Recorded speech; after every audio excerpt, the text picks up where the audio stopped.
You're gonna miss the best part. Don't forget to buckle up, the road is getting dark. Nobody knows you're with me, wouldn't matter if they did. You're a butterfly in a jar with no holes in the lid. Follow the blood stains down memory lane. Ride with me to Lover's Leave.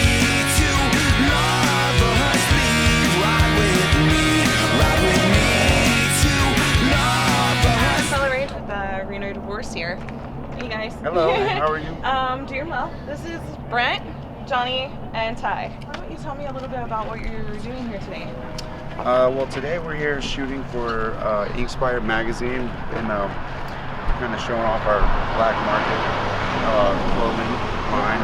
Yeah, that's what I noticed. All you guys are wearing black market art clothing apparel. So, are these guys a new sponsor for you? Or? Sure. Yeah. Really? We're right really excited on. about it. Nice. They give us lots of great stuff. Yeah. I don't have to buy any clothes for the rest of the year. That's always a plus. So you guys seem like you're pretty heavily tattooed. Can you tell me a little bit about what tattoos mean to you? What kind of role they play in your life? Well, I got tattoos initially, ironically, so no one would talk to me. You know, Yeah. it's the opposite antisocial. effect. Yeah, people, what does that say on your face? And so it's kind of had a separate effect. But you know, ever since I was about 15, I would see like older dudes with them, and was kind of attracted to them, and I was like, I'm gonna be like that when I grow up. Yeah.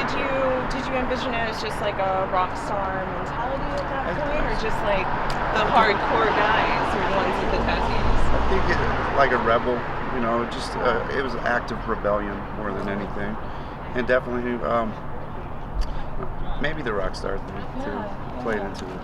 So that is a pretty interesting tattoo. Why did you choose that one on your face? This is my mother's initials, and she passed away from breast cancer probably 2 months before we went on like one of the biggest tours we'd ever been on. It was our first time on a tour bus, and it was in Europe, and it was like a big deal.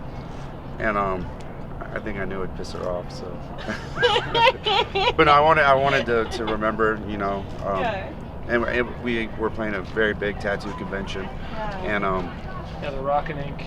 In Camden's. Okay, good deal. Yeah, that's a pretty big event. And the tattoo artist was a fan of Reno Divorce, and he came and he sought me out, and he said, I want to tattoo you for nothing. And I was like, I want to get my mom's initials and a star. You know, she's the star of my life. So that's sweet. That's a really touching story. So, Johnny, why don't you tell us a little bit about your first tattoo, or maybe your most meaningful tattoo? Yeah, this was my first tattoo. I got it when I was 18, my 18th birthday, and it's from my family. Like, my last name was John Crow, so I just got it for that. And the artist that did your work? Yeah, his name was Lee Ball. Amazing. Yeah, he's a good guy. He's passed now. But. So, Ty, would you like to tell us about your... I guess I'm more of a minimalist. I don't have as Boy, your sleeves much up. as the guys, you know, going on, but I do have some good stuff from some local guys here in Denver that are fans of the band, and you know, stuff like that. This is actually my first tattoo, and I had to have him redone. I had it about 20 years ago. Yeah, he looks a little almost Iron Maiden-like. Well, he was kind of more even Grateful Dead-y kind of, you know? And so the guy was wondering if he should cover him up, and I said, no, let's not cover him up. And he said, well, let's redo him a little bit. Did he have peace signs on? Weren't his glasses peace signs? No, he was actually wearing, these are actually, gosh, I can't remember that type of glasses. They didn't have John boys. No, there's a type of glasses they were back then, but I can't remember, you know. But anyway, How as far as long ago was that? 20 years. 20 years. Yeah, but I mean, as far as tattooing goes, I think that I have to find more of an artist that I like, and I don't ever tell the artist really what I want. I let him or her do what they want to do. Right. And so you let them really express like their inner creativity. Yeah, and I let them, you know, come up with the artwork themselves, and that's what I'm saying. I'm really kind of I have a lot of artists that have wanted a tattoo on me, and I've been resilient, more or less, to say, hey, and I haven't really felt anything yet from anybody lately, but I'm sure I'll get some more. You have one more tattoo. Did you want to show them? Oh. What? You and I both. This is a pretty funny story. We're not the holy macaroni. Oh, the holy macaroni? I have a holy macaroni. He's got a holy macaroni. Yeah, that's from a tattoo tour, and then we got this really bad tattoo back here. It's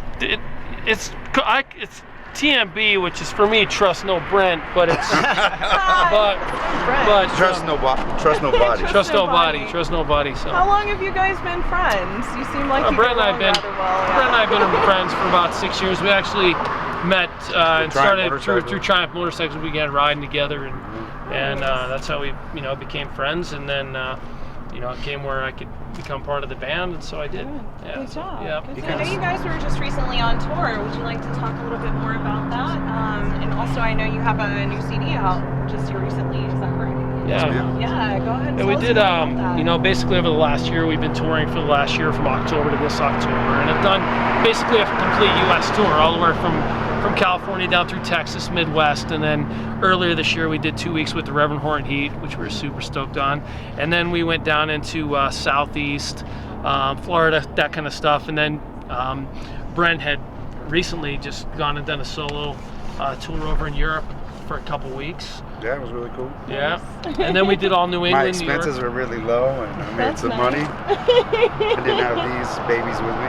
And then all did New England and things like that. So really our touring is really based on a lot of networking. We don't have a real formal booking agent. We have a lot of different type of people helping us. We have a girl named Emily Johnson out of Midwest who helps us out a lot, and we've got some nice collectives down in South area, Plug Uglies and things like that. We have a new record out on Rusty Knuckles Records, and it's the best thing we've ever done. It's called Lover's Leap. It was recorded at our drummer's studio, Green Door Recordings, and partly there, and then partly we did a lot of the like post-production stuff and like vocals. We did a lot of secondary recording at my place in my basement, and I think that really contributed to the record coming out so great, because it was really relaxed and we were able to try new things and harmonies and stuff like that. What's one of your favorite songs on the new record? So yeah, my favorite song is Make Sure You're Sure, and I wrote it about when I was 19. I came home, my wife and I lived together, and I was on probably 8 quarts of malt liquor and 3 hits of acid, and I said, baby, let's go get married in New Orleans. And all we had was a 73 Bobcat, and it's like a Ford Pinto, you remember those? And it took us 24 quarts of oil to make it there, and but we tried, but it was Good Friday. Everything was closed. Oh. Catholics. That doesn't say something. But I got her in the end. I got her 20 years later. So, That's sweet.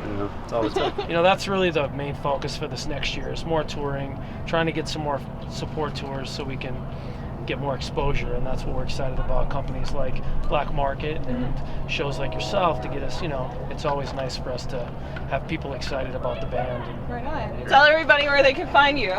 You can go to the website at renodivorceband.com. It's all over there. You can go to Rusty Knuckles. You can go to iTunes, Amazon, Facebook, anywhere. You just look up Reno Divorce, you'll find us. Well, thanks so much, you guys, for coming out. It was a pleasure to meet you, Bryant, Johnny, and Ty. Hey, thanks so much. Yeah, no problem. Thanks so much, you guys.